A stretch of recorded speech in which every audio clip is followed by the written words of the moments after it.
Welcome back to our channel, Learning the Holy Bible Together. I hope everybody's having a great weekend and a great day. So I'm going to read, we're on Exodus 16, 17, and we're trying to get to 18. All right, so this is where the quails and manna are sent. We're going to find out why. And Moses smites a rock, hits it. And we're going to find out why. So let's go ahead and get started. So Exodus 16, and they took their journey from Elim, and the congregation of the children of Israel came unto the wilderness of Sin, which is between Elim and Sinai, on the 15th day, the second month after their departing out of the land of Egypt. And the whole congregation of the children of Israel murmured against Moses and Aaron in the wilderness.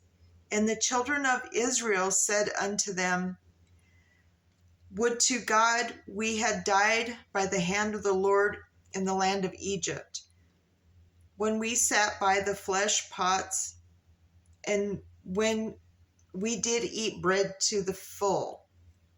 For ye have brought us forth into the wilderness to kill this whole assembly with hunger. So they were complaining. They thought, why did you bring us in the wilderness to starve us? That's what they were saying. Then said the Lord unto Moses, Behold, I will rain bread from heaven for you, and the people shall go out and gather a certain rate every day, that I may prove to them whether they will walk in my law or no. And it shall come to pass that on the 6th day they shall prepare that which they bring in, and it shall be twice as much as they gather daily. And Moses and Aaron said unto all the children of Israel at even, Then ye shall know that the Lord hath brought you out of the land of Egypt. And in the morning, then ye shall see the glory of the Lord, for that he heareth your murmurings against the Lord. And what are we, that ye murmur against us? And Moses said, This shall be when the Lord shall give you in the evening flesh to eat, and in the morning bread, to full. For that the Lord heareth your murmurings, which ye murmur against him. And what are we? Your murmurings are not against us, but against the Lord. And Moses spake unto Aaron, Say unto all the congregation of the children of Israel, Come near before the Lord, for he hath heard your murmurings. And it came to pass, as Aaron spake unto the whole congregation of the children of Israel, that they looked toward the wilderness, and behold, the glory of the Lord appeared in the cloud. And the Lord spake unto Moses, saying, I have heard the murmurings of the children of Israel. Speak unto them, saying, At even ye shall eat flesh, and in the morning ye shall be filled with bread, and ye shall know that I am the Lord your God. And it came to pass that at even the quails came up and covered the camp, and in the morning the dew lay around about the host. And when the dew that lay was gone up, behold, upon the face of the wilderness there lay a small round thing, as small as the hoar frost on the ground. So that means it was like grayish white. I looked up it's spelled Hoar. And when the children of Israel saw it, they said to one another, It is manna. For they wist not was it what it was. And Moses said unto them, This is the bread which the Lord hath giveth you to eat. This is the thing which the Lord hath commanded. Gather of it every man according to his eating, and Omar for every man according to the number of your persons. Take ye every man for them which are in his tents. And the children of Israel did so, and gathered some more, some less.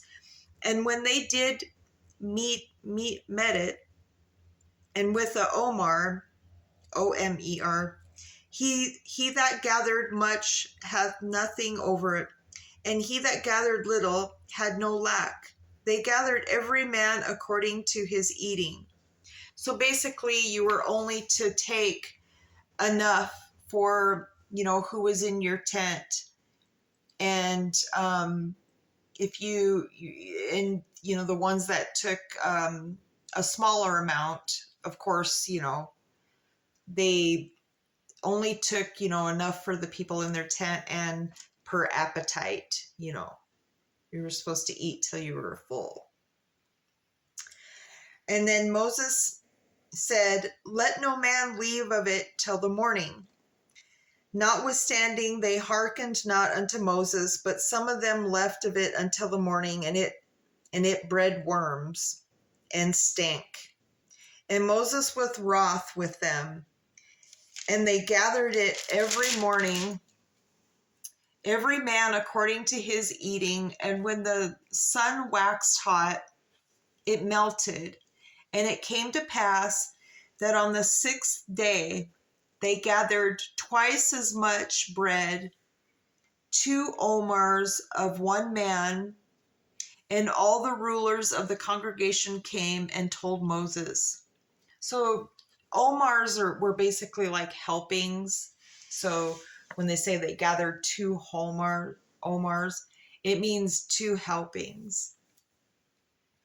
And he said unto them, this is that which the Lord hath said, tomorrow is the rest of the holy Sabbath unto the Lord. Bake that which ye will bake today, and seethe that ye will seethe, and that which remaineth over lay up for you to be kept until morning.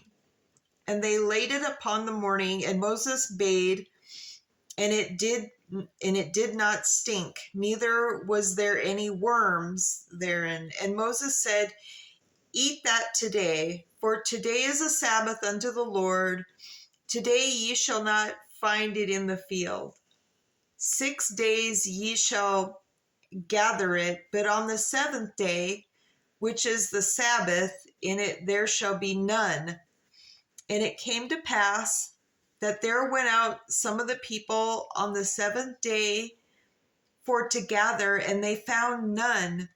And the Lord said unto Moses, how long refuse ye to keep my commandments and my laws? See for that the Lord hath given you the Sabbath. Therefore he giveth you on the 6th day the bread of 2 days. Abide ye every man in his place. Let no man go on his place on the 7th day. So the people rested on the 7th day, and the house of Israel called the name thereof manna, and it was like coriander seed, white, and the taste of it was like wafers made with honey. And Moses said, this is the thing which the Lord commandeth. Fill an omer of it to be kept for your generations, that they may see the bread wherewith I have fed you in the wilderness, when I brought it forth from the land of Egypt. And Moses said unto Aaron, take a pot and put an omer full of manna therein, and lay it up before the Lord, and to be kept for your generations. As the Lord commanded Moses, so Aaron laid it before the testimony to be kept. And the children of Israel did eat manna for 40 years, until they came to a land inhabited. They did eat manna until they came unto the borders of the land of Canaan. Now an omer is the 10th part of an ephah. Okay, so we're going to read 17, Exodus 17, And all the congregation of the children of Israel journeyed from the wilderness of Sin after their journeys according to the commandment of the Lord, and pitched in Rephidim, and there was no water for the people to drink. Wherefore the people did chide with Moses. So chide, C-H-I-D-E, it means scold. So they were mad at Moses for bringing them to where they are. And Moses and said, give us water that we may drink. And Moses said unto them, why chide ye with me? Wherefore do ye tempt the Lord?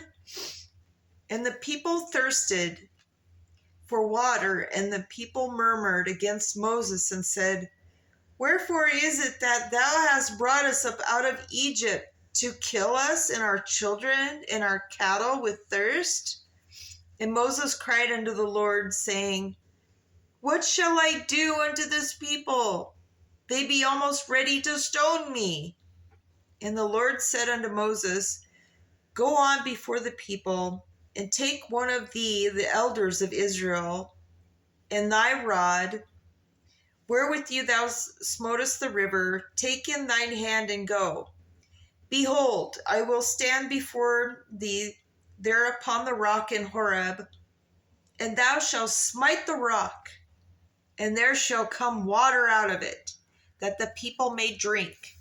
And Moses did so in the sight of the elders of Israel, and he called the name of the place Massah and Meribah, because of the chiding of the children of Israel, and because they tempted the Lord, saying, is the Lord among us or not? Then came Amalek and fought with Israel in Rephidim. And Moses said unto Joshua, choose us out men, and go out, fight with Amalek.